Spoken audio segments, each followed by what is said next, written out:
கோபமாகவே பேசுகிறான், எப்போ பாரு கோபமாகவே பேசு. என்ன அவ்வளோ கோபமாக நீங்கள் நடந்துக்கிறீங்க, அதுதான் பிரச்சனை. நீங்கள் சரியாக நடந்துக்கிட்டால் நான் எனக்கு ஏன் கோபம் வரப்போகுது? தளபதி அப்படின்னு என்ன கேட்டால் ஒரிஜினல் தளபதி மு.க. ஸ்டாலின் அவர்கள் மட்டும்தான். ஆனால் ஒரு ஆளுநருடைய அதிகாரம் என்ன? அரசியலமைப்பு சட்டத்திலே ஆளுநருக்கு என்ன இருக்கிறது என்ற ஒரு உண்மையான நிலவரத்தை தமிழ்நாட்டுக்கு மட்டுமல்ல ஒட்டுமொத்த இந்தியா முழுவதும் இருக்கக்கூடிய ஆளுநருக்கான அதிகாரம் என்ன என்பதை வெட்ட வெளிச்சமாக்கி உச்சநீதிமன்றத்திலே வழக்கு தொடர்ந்து இன்றைக்கு நமக்கான உரிமைகளை பெற்றுக் கொடுத்து இன்றைக்கு ஒட்டுமொத்த இந்தியாவில் இருக்கக்கூடிய அத்தனை ஆளுநருடைய ட்ரௌசர்கள் கலடக்கூடிய ஒரு நிலையை உருவாக்கி காட்டிய மாபெரும் வீரர் தான், மகத்துவமான முதல்வர் தான் நமது அருமையின் தளபதியார் என்பதை யாரும் மறுக்க முடியுமா? தமிழனை பார்த்து பெருமை கொள்கிறார்கள். ஒரு கன்னடர் சொல்லுகிறார், இன்றைக்கு எங்களுக்குள்ளே எங்கள் மொழிக்கான உணர்வை தூண்டியது தமிழ்நாடு தான், அது இந்த திராவிட சித்தாந்தம் தான் என்று உரக்க சொல்லுகிறார்கள். உண்மையை ஏற்றுக்கொள்வதற்கு சிலர் மறுக்கலாம். மேலும் மேலும் அவர் வாழ வேண்டும், வளர வேண்டும், இந்த மக்களுக்கு பணி செய்ய வேண்டும். அப்படி அவருடைய பணி இந்த மண்ணிலே வளர்வதற்காக என் ஆயுள் காலத்திலே 10 ஆண்டுகளை என் அருமை என் தளபதி அவர்களுக்கு நான் கொடுக்க தயாராக இருக்கிறேன். எனக்கு தோன்றதை பேசலாம்னு நினைக்கிறேன். வழக்கமாகவே எனக்கு எழுதி வச்சுக்கிட்டுலாம் பேச தெரியாது. மனசுக்கு என்ன தோணுதோ அதை பேசிடுவேன்.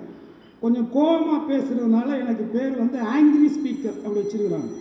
கோபமாகவே பேசுகிறான், எப்போ பாரு கோபமாகவே பேசு. என்ன அவ்வளோ கோபமாக நீங்கள் நடந்துக்கிறீங்க, அதுதான் பிரச்சனை. நீங்கள் சரியாக நடந்துக்கிட்டால் நான் எனக்கு ஏன் கோபம் வரப்போகுது? அதனால் நான் இந்த சென்னைக்கு 1987 வந்தேன். இங்கே இருக்கிற மவுண்ட் ரோடு பார்டர் தோட்டத்தில் இருக்கிற கிரிபோன்னு ஒரு லாட்ஜில் ரூம் பாயாக வேலை செஞ்சுக்கிட்டு அப்படியே என்னுடைய வாழ்க்கையை ஆரம்பித்தேன். அப்போ இந்த வட சென்னை இருக்குல்ல, இது உங்களுக்கு தெரியும், எப்போதுமே ரொம்ப ஃபோர்ஸாகவே இருக்கும், தக்கன்னே இருக்கும் இந்த பகுதி. அப்படி தான். ஆனால் அந்த பகுதியில் அந்த காலகட்டத்திலேயே ரொம்ப இதே மாதிரி கிராண்டாகவே நிகழ்ச்சிகளை பிரம்மாண்டமாகவே நடத்துகிற ஒருத்தர் பேர் அப்போ அடிபடும். அந்த பேர் இதே பேர் தான். அப்போவும் அன்னைக்கு அவர் இருந்த கட்சி வேறையாக இருந்தாலும் அன்னைக்கும் ஒரு பிரம்மாண்டம், எங்கே பார்த்தாலும் பேனரு கொடி கிடின்னு. அப்போல்லாம் நான் இன்றைக்கி தான் சொல்கிறேன், இவரெல்லாம் பல முறை பல இடங்களில் சட்டமன்றத்திலலாம் பார்த்துருக்கோம், பேசியிருக்கோம். என்னுடைய உறவினர்கள்லாம் அவருக்கு ரொம்ப நெருங்கிய நண்பர்கள், அவங்க எல்லோரும் கூட நான் பார்த்துருக்குறேன். ஆனால் இது வரைக்கும் நான் அவர்கிட்ட சொன்னதே இல்லை. அந்த காலகட்டங்களில் இந்த சேகர் பாபுங்கிறவர் நடத்துகிற ஏதாவது ஒரு மீட்டிங்கில் நமக்கு ஒரு பாட்டு கச்சேரி வாய்ப்பு கிடைக்காதா? ஒரு வாய்ப்பு கிடைச்சிடாதா? கிடைச்சி நம்ம அதை வச்சு அடித்து பிடிச்சி வந்துடலாமே அப்படின்னு நான் ஏங்கிய காலங்களெல்லாம் உண்டு. அப்பேற்பட்ட அடியேனுக்கு இப்பேற்பட்ட ஒரு நிகழ்ச்சிக்காகத்தான் இத்தனை ஆண்டு காலங்கள் இடைவெளியாக இருந்தது. அதனால் ஒரு வள்ளுவன் சொன்ன குரல் தான், தெய்வத்தால் ஆகாதெனினும் முயற்சிதன் மெய்வருத்த கூலி தரும். அந்த குரலுக்கு எடுத்துக்காட்டாக நான் பார்த்த சில பேர்களில் ஒருவர் தான் இங்கே இருக்கக்கூடிய எனது அருமை சகோதரர் சேகர் பாபு அவர்கள். இந்த நிகழ்ச்சியினுடைய தலைப்பு என்னன்னு பார்த்தீங்கன்னா, மனிதநேய திருவிழா. மனிதநேய திருவிழா. இந்த மனிதநேய திருவிழா அப்படிங்கிறது தளபதியினுடைய பிறந்த நாளை முன்னிட்டு, 72வது பிறந்த நாளை முன்னிட்டு இங்கே இந்த நிகழ்ச்சி நடந்துகிட்டு இருக்கு. மனிதநேய திருவிழா என்பது ஒரு மனிதநேய மிக்க ஒரு தலைவராக கிட்டத்தட்ட 72 ஆண்டு காலங்கள், 72 வயசு. பேரறிஞர் அண்ணா அவர்கள் உருவாக்கிய திராவிட முன்னேற்ற கழகத்தினுடைய வயசு 75. தலைவனுக்கு தளபதிக்கு வயது 72. 3 வயசு, இவ்வளவுதான் வித்தியாசம். தளபதி அப்படின்னு என்ன கேட்டா ஒரிஜினல் தளபதி மு.க. ஸ்டாலின் அவர்கள் மட்டும்தான். ஒரிஜினல் தளபதி. ஏன்னா என்னால் சொல்ல முடியும், எனக்கு அந்த தகுதியும் உரிமையும் இருக்கு.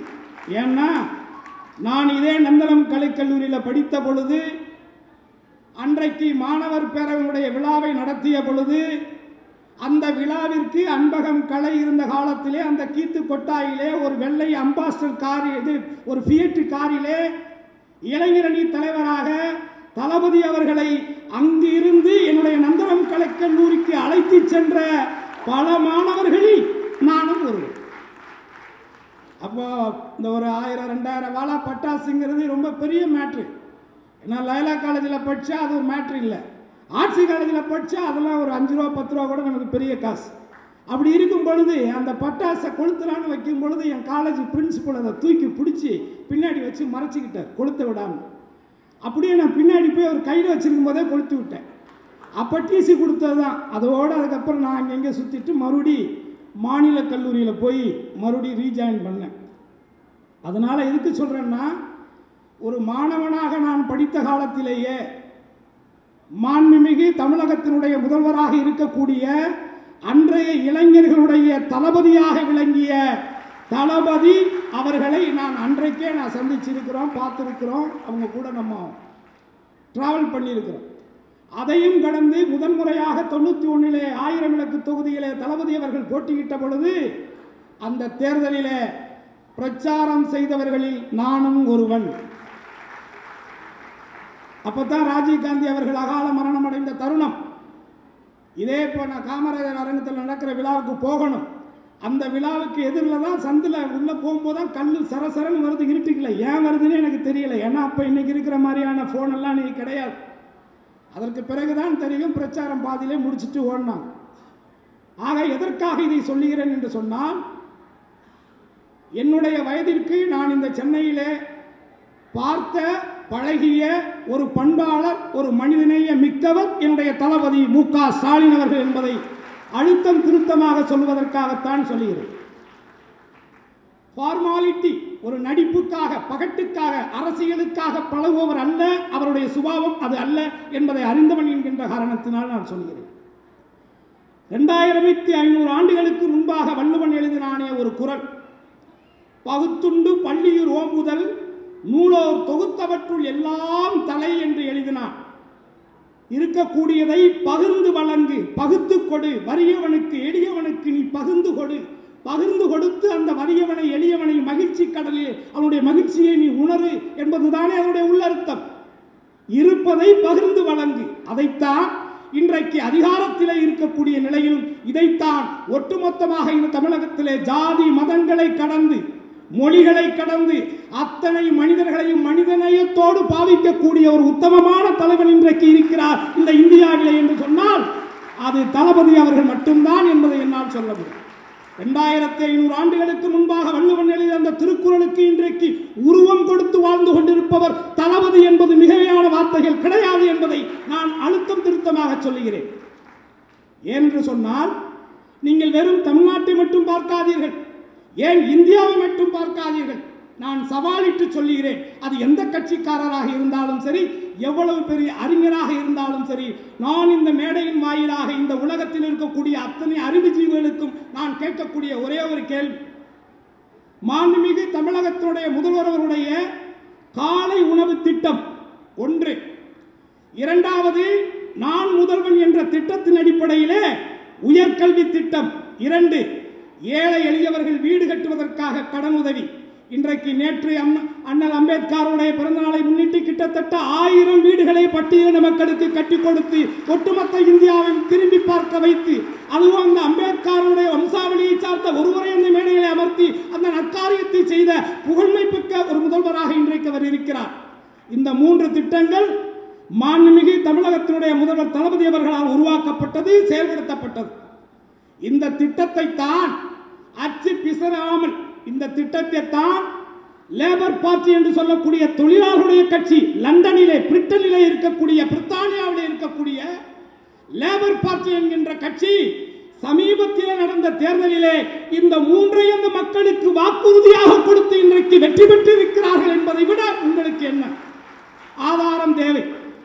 நாட்டினுடைய பிரதமராக செயல்படுத்தி 8 ஆண்டு காலங்கள், கிட்டத்தட்ட 10 ஆண்டுகளை கடந்து 11வது ஆண்டு அடியெடுத்து வைத்திருக்கக்கூடிய இந்த பிஜேபியுடைய தலைமையேற்று பிரதமராக இருக்கக்கூடிய அவர் செய்த திட்டங்களில் ஒன்றையாவது அண்டைய நாடிலே இருப்பவர்கள் கூட அவர்கள் அதை பாராட்டியது கிடையாது. ஆனால் ஒட்டுமொத்த இந்த உலக பிரபஞ்சத்திலே ஏதோ ஒரு மூலையில் இருக்கக்கூடிய தமிழ்நாடு என்ற ஒரு சின்ன ஒரு மாநிலத்திலே இருந்து 3 சிந்தனைகள் இந்த உலகத்தையே தன்னுடைய காலடிக்கு கீழ் அடிமைப்படுத்தி வைத்திருந்த அந்த பிரித்தானிய அரசாங்கத்தையே செயல்படுத்தி வைத்த ஒரு பெருமை மாண்புமிகு தளபதி ஒருவருக்கு மட்டும்தான் உண்டு என்பதுதான் என்னுடைய கருத்து. மனித நேயம் என்ன சொல்லுகிறது? திருமூலர் என்ன சொல்லுகிறார்? அன்பே தெய்வம் என்று சொல்லுகிறார். குர்ஆன் என்ன சொல்லுகிறது? வறியவர்களுக்கு, எளியவர்களுக்கு கருணையை கொடு, பாசத்தை கொடு, உணவு அளி, அவர்களை நேசி என்று சொல்லுகிறது. அதுவும் அன்பைத்தான் போதிக்கிறது. நான் உன்னிடத்தில் வைக்கின்ற அன்பை நீ பிறரிடத்திலே காட்டு என்று சொல்லுவது ஜீசஸ் அவருடைய பைபிள் சொல்லுகிறது. ஒட்டுமொத்தமாக மதங்கள் என்று எடுத்துக்கொண்டால் அத்தனை மதங்களும் இந்த மனித ஜாதிகளுக்கு சொல்லிக் கொடுப்பது ஒன்றே ஒன்றுதான், அது அன்பு என்கின்ற ஒன்றை மட்டும்தான். இந்த 3 மதங்களும் ஏற்றுக்கொண்ட ஒரு முத்தமிழறிஞர் கலைஞருடைய மகனாக பிறந்த நமது மாண்புமிகு தளபதி அவர்கள்தான் இன்றைக்கு மனிதநேயத்துடைய எடுத்துக்காட்டாக எத்தனையோ திட்டங்கள், அரசு திட்டங்கள் இங்கே இருப்பவர்கள் எல்லாம் பட்டியலிட்டு சொல்லுவார்கள். அதிலும் இந்த காலை உணவு திட்டம் என்பது இருக்கிறதே, வசதி படைத்தவனுக்கு அது ஒரு திட்டமாக தெரியாது, பசியை அறியாதவனுக்கு புளிச்சையப்பம் வருவனுக்கு அது ஒரு திட்டமாக தெரியாது. ஆனால் என்னை போல் உங்களை போல் அடிவளத்திலே பிறந்து அடுத்த நேர சோத்திற்கு வழி இல்லாமல், உண்ண உணவில்லாமல், உடுத்த உடை இல்லாமல், இருக்க இடமில்லாமல் அழுகின்ற அந்த லட்ச மக்களுக்கு தான் தெரியும் அதனுடைய அருமை, அதனுடைய மகத்துவம். மதிய உணவு என்பது வேறு, ஆனால் காலை உணவு என்பதை மட்டும் யோசித்து பாருங்களேன் என்று சொன்னால், ஏழை எளிய மக்கள் காலையிலே வயக்காட்டுக்கு சென்று விடுவார்கள். தொழில் செய்யக்கூடியவர்கள், கொத்தனார் வேலை, சித்தாள் வேலை செய்பவர்கள் எல்லாம் காலையிலே எழுந்து சென்று விடுவார்கள். அந்த குழந்தைகள் காலையிலே பசியோடு தான் பல குழந்தைகள் சென்று கொண்டிருந்தார்கள் இன்றைய திட்டத்தை அறிவிப்பதற்கு முன்பாக. ஆனால் என்றைக்கு அந்த உணர்வுகளையும் புரிந்து மனிதநேயத்தோடு அந்த பச்சிலம் குழந்தைகள் வள்ளுவன் சொன்னதை போல் பகுத்துண்டு பள்ளியில் ஓம்புதல் நூலோர் தொகுத்தவற்றுள் எல்லாம் தலை என்ற அந்த வள்ளுவனுடைய வாக்கை நடைமுறைப்படுத்திய ஒட்டுமொத்த இந்தியாவிலேயே ஒரே ஒரு மகத்துவமான முதலமைச்சர் ஒருவர் என்று சொன்னால் அது எனது பாசத்திற்குரிய அண்ணன் தளபதியார் மட்டும்தான் என்பதை என்னால் உறக்கமிட்டு சொல்ல முடியும். இதுதான் மனிதநேயம். எல்லோரையும் மதிக்க வேண்டும். மனிதனாக பிறந்த ஒவ்வொரு மகத்துவமானவர்கள், அவர்கள் கடவுளுக்கு நிகரார்கள் என்று திருமூலர் சொன்னதை போல் அன்பே கடவுள். அந்த அடிப்படையிலே தான் மாண்புமிகு தமிழக முதல்வர் அவர்கள் ஒட்டுமொத்தமாக மக்களுடைய பிரச்சனைகளை மக்களில் ஒருவனாக, உங்களில் ஒருவனாக இருந்து உங்களுக்கான திட்டங்களை மட்டுமே நேசித்து சுவாசித்து அந்த திட்டங்களை நடைமுறைப்படுத்தி இன்றைக்கு மும்மொழி கொள்கை என்ற ஒரு கொள்கை, அந்த கொள்கையை மத்திய அரசு மும்மொழி கொள்கை என்ற பெயரிலே இந்தியை திணிப்பதற்கு முகமூடி அணிந்து வருகிறது. அதை உணர்ந்து அதற்கு மத்திய கல்வித்துறை அமைச்சர் என்ன சொல்கிறார்? அந்த மும்மொழி கொள்கையை உணர்ந்து அந்த முகமூடியை கிழித்து ஒட்டுமொத்த மக்களுக்கு பறைசாற்றுவதற்காக அந்த கல்வி அமைச்சர் என்ன சொல்கிறார்? மும்மொழி கொள்கையை நீங்கள் ஏற்றால் உங்களுக்கான நிதிகள் விடுவிக்கப்படும் என்று சொல்கிறார். அதற்கு ஒட்டுமொத்த இந்தியாவிலே மானமிகு முதலமைச்சராக, வீரமிகு முதலமைச்சராக மாண்புமிகு எனது அருமை அண்ணன் தளபதியார் சொல்லுகிறார், 1000 கோடி அல்ல 10,000 கோடிகள் கொடுத்தாலும் அந்த மும்மொழி கொள்கையை இந்த தமிழ்நாடு ஏற்றுக்கொள்ளாது, என் தலைமையிலான இந்த சட்டமன்றம் ஏற்றுக்கொள்ளாது. இது அன்றைக்கு அண்ணா அவர்களால் உருவாக்கப்பட்டு கலைஞரால் வழிநடத்தப்பட்ட இருமொழி கொள்கை மட்டும்தான் இந்த மண் உள்ளவரை நான் உள்ளவரை என்று உறுதியிட்டு சொன்ன ஒரு பெருமைக்குரியவர் யார்? மாண்புமிகு தளபதியார் அவர்கள் என்பதை யாரும் மறந்துவிடக் கூடாது. அப்படிப்பட்ட ஒவ்வொரு உணர்வுகளையும் மதித்து ஒவ்வொரு அடுத்த தலைமுறைகளுக்கான திட்டங்களை நேசிக்கக்கூடிய, சுவாசிக்கக்கூடிய, நடைமுறைப்படுத்தக்கூடிய ஒரு உண்மையானவராக, உணர்வாளராக அப்படி செயல்பாடுகளையும் செயல் திட்டங்களையும் வகுத்து மக்களுக்காகவே வாழ்ந்து கொண்டிருக்கிறார் என்பதுதான் எனக்கும் உனக்கும் பெருமை. அப்படிப்பட்ட அவர் இப்படி எந்த இன்றைக்கு சமீபத்திலே ரவி என்பவர் ஒருவர் தெரியும், அந்த ஆளுநரில் இருக்கக்கூடிய ஆளுநர் அவர்கள் என்னென்ன செயல்பாடுகளை இந்த கடந்த காலங்களில் என்னென்ன கூத்துக்களை நடத்தி கொண்டிருந்தார் என்பது உலகம் அறிந்த உண்மை.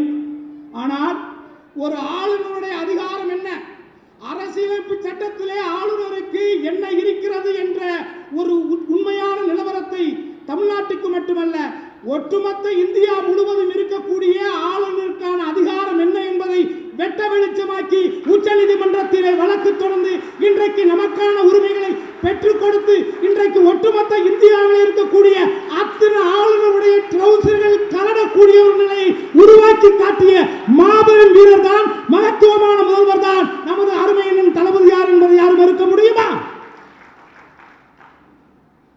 சட்ட ரீதியாக இன்றைக்கு அந்த சட்டத்தின் மூலமாக எத்தனையோ எதிர்க்கட்சிகள் ஆளுகின்ற ஒவ்வொரு மாநிலங்களும் தலை நிமிர்ந்து நிற்கிறார்கள்.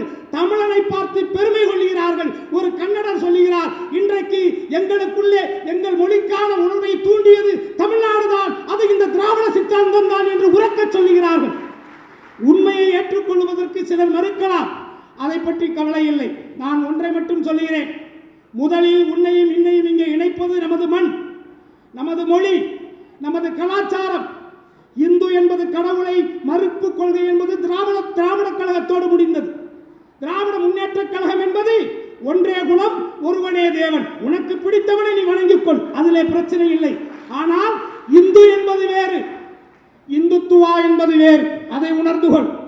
இந்து என்பது நீ ஐயனாரை கும்பிட, நான் சின்ன கருப்பரை கும்பிடக்கூடியவன், நான் திருநீரை பட்டையிடக்கூடியவன், சைவத்தை ஏற்றுக்கொள்ளக்கூடியவன், நானும் என்னை சார்ந்தவர்களும். இப்படி ஒவ்வொருவருக்கும் ஒரு கலாச்சாரம் இருக்கும், அது வேறு. ஆனால் இறை நம்பிக்கையை வாக்காக மாற்ற முயற்சி செய்கிறார்களே, அதை எப்படி ஏற்றுக்கொள்ள முடியும்? அதனால் தான் சொல்லுகிறேன், இந்து என்பது வேறு, இந்துத்துவா என்பது வேறு, நீங்கள் உணர்ந்து கொள்ள வேண்டும். அப்படி எந்த ரூபத்திலும் அந்த இந்துத்துவா இந்த திராவிட மண்ணுக்குள்ளே வந்துவிடக் கூடாது என்று ஒரு போராளி தொடர்ச்சியாக 72 ஆண்டுகளாக உழைத்துக் கொண்டே இருக்கிறார் என்று சொன்னால் அவர்தான் உனக்கும் எனக்குமான உத்தமமான இந்த மண்ணுக்கான மைந்தன் அருமையண்ணன் தளபதி என்பதை நான் தைரியமாக சொல்லுகிறேன். இன்னும் உரக்க சொல்லுகிறேன், உண்மையை சொல்வதற்கு எனக்கு என்ன பயம்? உண்மையை உரக்க சொல்லுவதற்கு எனக்கு என்ன பயம்? ஆகவேதான் உறவுகளே, உங்களை பார்ப்பதிலே பெருமை, அதைவிட பெருமை நீயும் நானும் ஒரு மண்ணுக்காக, மொழிக்காக, இனத்திற்காக, சமத்துவத்துக்காக, சமூக நீதிக்காக இன்றைக்கும் இந்த வயதிலும் தள்ளாது தளராது உழைத்துக் கொண்டே இருக்கிறாரே ஒரு உத்தம ஆன்மா. அந்த ஆன்மா இன்னும் இந்த மண்ணிலே நெடுங்கூலமாக வாழ வேண்டும் என்று நான் ஆசைப்படுகிறேன். அவர் இந்த மண்ணிலே உன்னை போல், என்னை போல், நம்மளை போல் நிற்கதிகற்று இல்லாமல் இருக்கக்கூடிய ஏழை எளிய மக்களை பாதுகாக்கக்கூடிய ஒரு பாதுகாவலனாக மேலும் மேலும் அவர் வாழ வேண்டும், வளர வேண்டும், இந்த மக்களுக்கு பணி செய்ய வேண்டும். அப்படி அவருடைய பணி இந்த மண்ணிலே வளர்வதற்காக என் ஆயுள் காலத்திலே 10 ஆண்டுகளை என்